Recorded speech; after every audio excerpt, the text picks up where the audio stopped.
आप सभी का नमस्कार। Welcome to our YouTube channel. मैं ललित मौर्य आप सभी का हार्दिक स्वागत करता हूं। मां शारदे का दिन है आज। आप सभी को सरस्वती कोचिंग परिवार की तरफ से वचन पसंदी की हार्दिक शुभकामनाएं।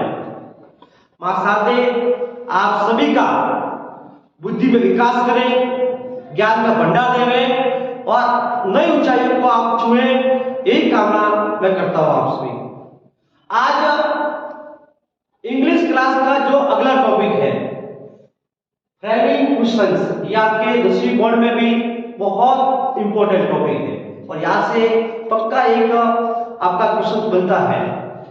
तो कंपटीशन लेवल हो या कहीं पर भी ये आपका जो टॉपिक है फ्रेमिंग क्वेश्चंस, ये आपके लिए बहुत इंपॉर्टेंट है और अंत तक आप जरूर ये वीडियो देखें। और वीडियो पसंद आ रहा है आपको तो हमारे चैनल को सब्सक्राइब करना ना भूलें, लाइक करें और शेयर करें। चलिए क्लास स्टार्ट करते हैं आज की फ्रेमिंग क्वेश्चंस। फ्रेमिंग क्वेश्चंस देखो, मैं ये जो तरीका मैं आपको पढ़ा रहा हूं इंग्लिश का, यो मेरे तरीके से पढ़ा रहा हूं, मेरे ट्रिक्स से पढ़ा रहा हूं। आप मेरे ट्रिक्स के अनुसार ही चले। एग्जाम में आपका जो भी एग्जाम में इससे रिलेटेड कोई भी आपका प्रश्न आएगा तो एकदम आपका राइट होगा और मार्क्स आपको डायरेक्ट मिलेगा। तो आप अंत तक क्लास को जरूर देखें और समझें। फ्रेमिंग क्वेश्चंस आपका टॉपिक है, इसमें आपको दो तरीके से आपको फ्रेमिंग क्वेश्चंस को ध्यान रखना है। 2 पार्ट्स में डिवाइड किया मैंने और ये मेरे अकॉर्डिंग ही पढ़ा आपको। तो फ्रेमिंग क्वेश्चंस का आपको ध्यान रखना है, एक हेल्पिंग वर्ब वाले क्वेश्चंस होते हैं और एक होते हैं WH वर्ड वाले क्वेश्चंस होते हैं।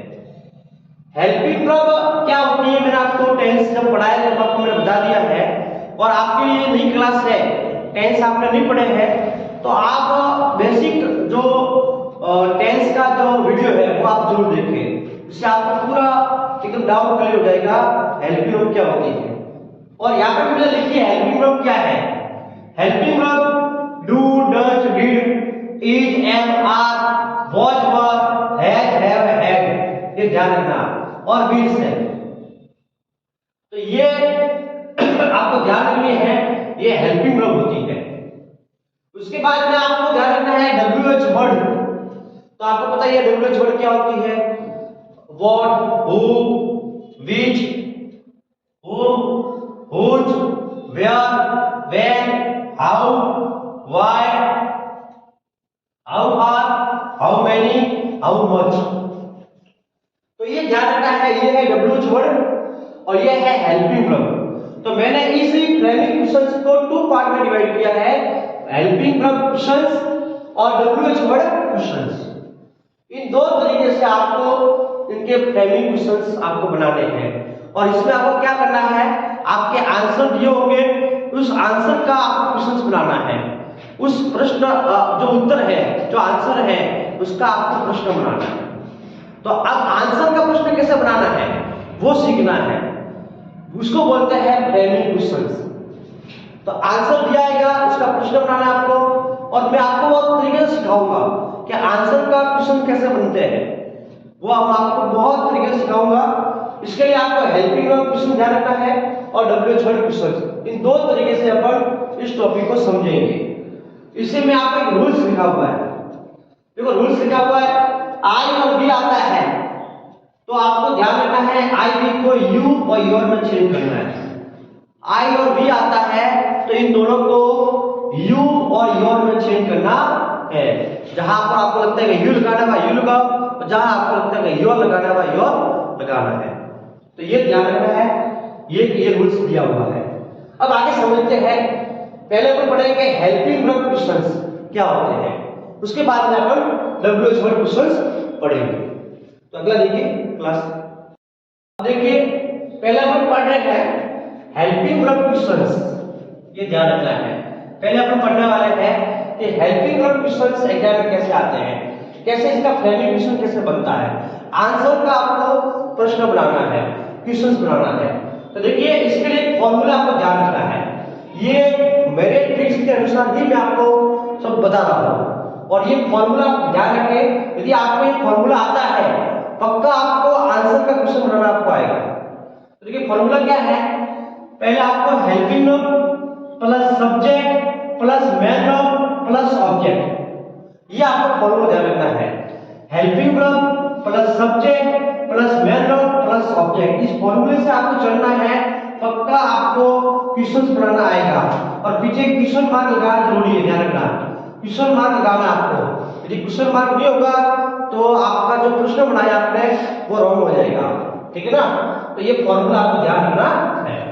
तो देखिए पहला फर्स्ट आपका क्या दिया हुआ है, देखो आपको एग्जाम में आंसर लिखा हुआ आएगा, एग्जाम में आंसर आएगा, आपका उसका प्रश्न बनाना है, क्वेश्चन बनाना है। तो देखिए पहला आंसर क्या लिखा हुआ है, yes she had deposited the fee, ये लिखा हुआ है।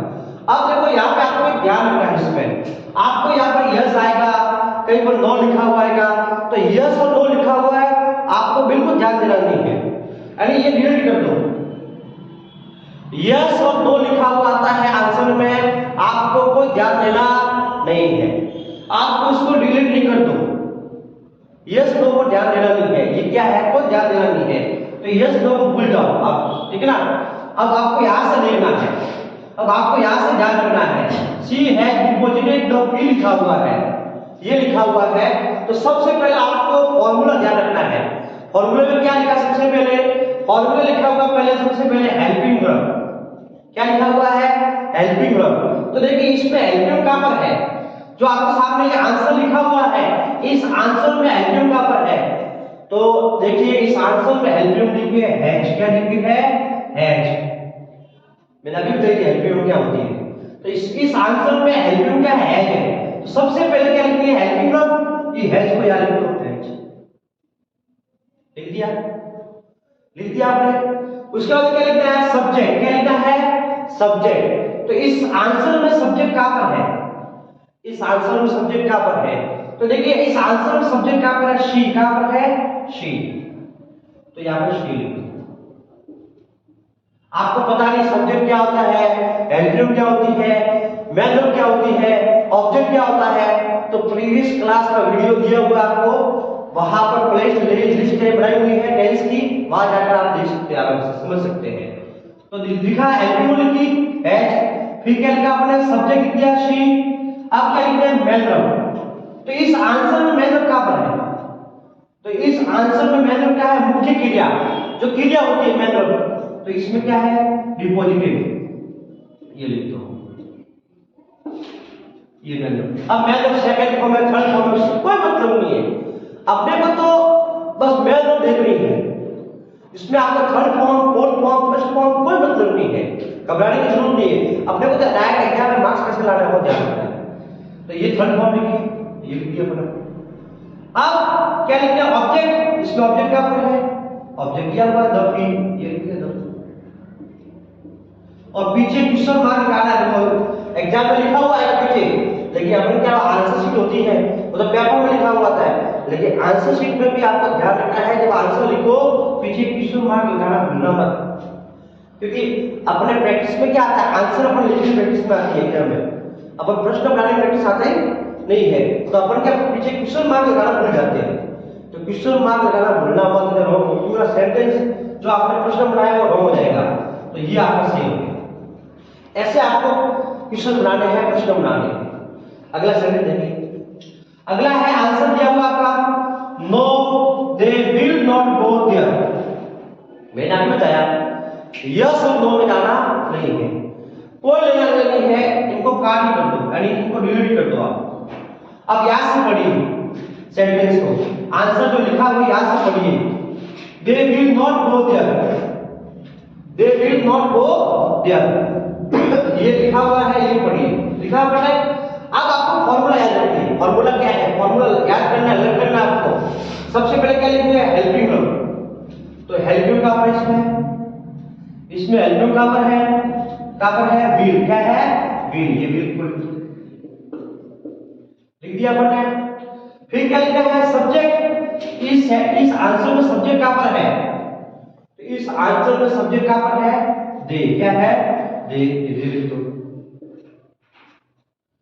फिर क्या है मेन वर्ब, क्या लिया फॉर्मूला मेन वर्ब, तो इस सेंटेंस इस आंसर में मेन वर्ब कहां पर है मैनुअल कहां पर है? गो। क्या है? गो। ये गो लिख दो। फिर क्या है? ऑब्जेक्ट। ऑब्जेक्ट कहां पर है इसमें? ऑब्जेक्ट है देयर। ये लिख दो देयर। ये हो गया। और पीछे क्वेश्चन मार्क लिखा हुआ है, मैं थोड़ा पास में लिख दूंगा। ये हो गया। अब बोलो सर नोट आया, नोट से कोई मतलब नहीं। आपने को प्रश्न बनाना है, क्वेश्चंस बनाना है, तो फॉर्मूला जो कह रहा है वही करना है अपने को। आंसर में तो नोट आएगा, कुछ भी आएगा, आपको कोई मतलब नहीं है। आपने को इस फॉर्मूले से ही ध्यान रखना है, इस फॉर्मूले से ही प्रश्न बनाना है। तो इसको नोट आया है तो नोट आपने लिखना नहीं है, क्योंकि इस फॉर्मूले नोट लिखने की बोला नहीं है। तो क्या लिखा है? Will they go there? Answer क्या है? No there will not go there. Understood? अब देखिए आगे अगला सेंटेंस क्या है? अगला आंसर दिया हुआ है yes I learn my lesson regularly, ये दिया हुआ है। तो अब देखो ये दिया हुआ है, अब इसका क्या बनाना है? क्वेश्चन, प्रश्न बनाना है। तो मैंने अभी बताया कि यस और नो हो उसमें जाना नहीं है। इसमें यस लिखा हुआ है, इसमें कोई मतलब नहीं है। कहां से पढ़ना पड़ेगा आंसर? यहां से। I learn my lesson regularly, पढ़ लिया। अब अपने को क्या करना है? फॉर्मूला लिखना है, फॉर्मूला याद रखना है। सबसे पहले क्या आएगी? Helping verb. क्या आएगी? Helping verb. इसमें हेल्पिंग कहां पर है बताइए? इसमें हेल्पिंग कहां पर है बताइए? इसमें हेल्पिंग कहीं नहीं है। देखो कहीं पर हेल्पिंग नहीं दिख रही है, तो निकालनी पड़ेगी। तो मैं आपको ट्रिक बता रहा हूं, यदि हेल्पिंग वर्ब आंसर में नहीं आती है तो एक ट्रिक का ध्यान रखना।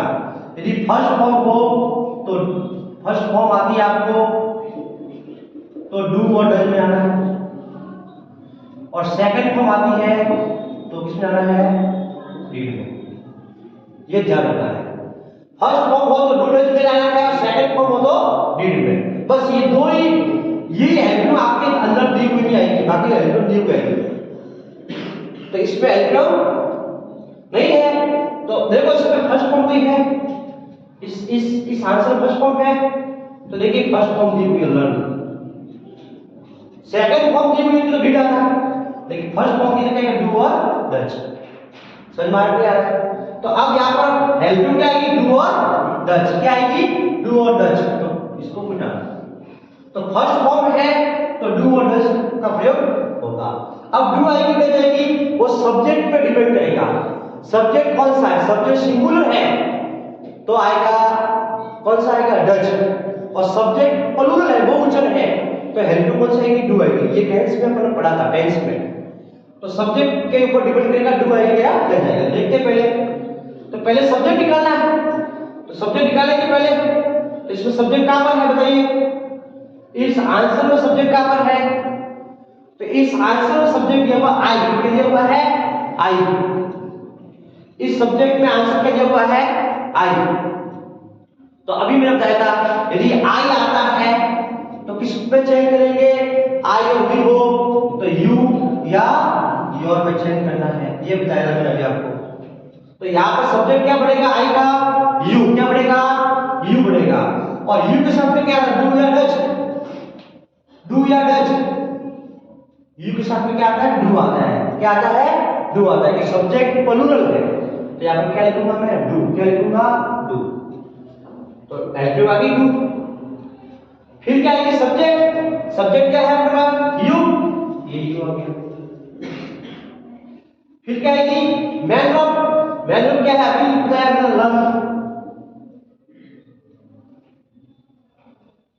फिर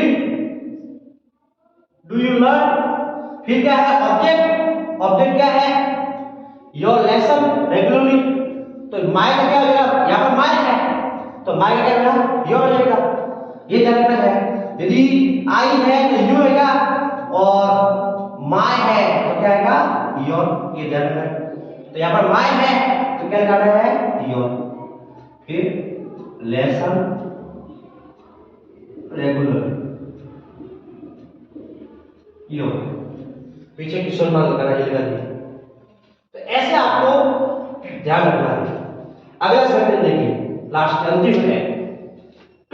yes I can do it. Yes I can do it. Formula ध्यान रखना है, यस और डेफ से कोई मतलब नहीं है। फॉर्मूला क्या कह रहा है? Helping verb. हेल्पिंग वर्ब कहां पर है इसमें? हेल्पिंग वर्ब है नहीं, इसमें हेल्पिंग वर्ब है कहीं क्या? तो ध्यान रखना है मॉडल्स है। क्या है? मॉडल्स। देखो हेल्पिंग वर्ब भी हो सकता है और मॉडल्स भी हो सकता है, ये करता आपको, ठीक है ना। मैंने टॉपिक में हेल्पिंग तो लिखा ही है टॉपिक तो, लेकिन ये मॉडल्स भी हो सकते हैं, ये ध्यान रखना। तो यहाँ पर कैन क्या है? मॉडल्स। क्या है? मॉडल्स है कैन। तो सबसे पहले आपको हेल्पिंग वर्ब के लिए करना है मॉडल्स है, इसको भी अपने हेल्पिंग मान सकते हैं अपन यहाँ पर। तो क्या लेंगे अपन यहाँ पर? कैन। फिर क्या लिखना? सब्जेक्ट। सब्जेक्ट क्या है इसमें? सब्जेक्ट आई है। अभी ध्यान रखना आई का क्या होगा? यू। आई का क्या होगा? यू। फिर क्या ये मैन वर्ब, इसमें मैन वर्ब कहां पर है? मैन वर्ब क्या लिखा हुआ है? डू। क्या लिखा हुआ है? डू। डू आ गया और पीछे जो ऑब्जेक्ट है वो आ गया और पीछे क्वेश्चन मार्क है, question mark. Can you do it? Can you do it? क्या तुम कर सकते हो? Yes I can do it, मैं कर सकता हूं। तो ऐसे ही आप sentence you can do it, तुम कर सकते हो, सेंटेंस बना सकते हो, आंसर का प्रश्न बना सकते हैं। तो नेक्स्ट वीडियो में हम पढ़ेंगे WH वर्ड क्वेश्चन पढ़ेंगे। Thank you.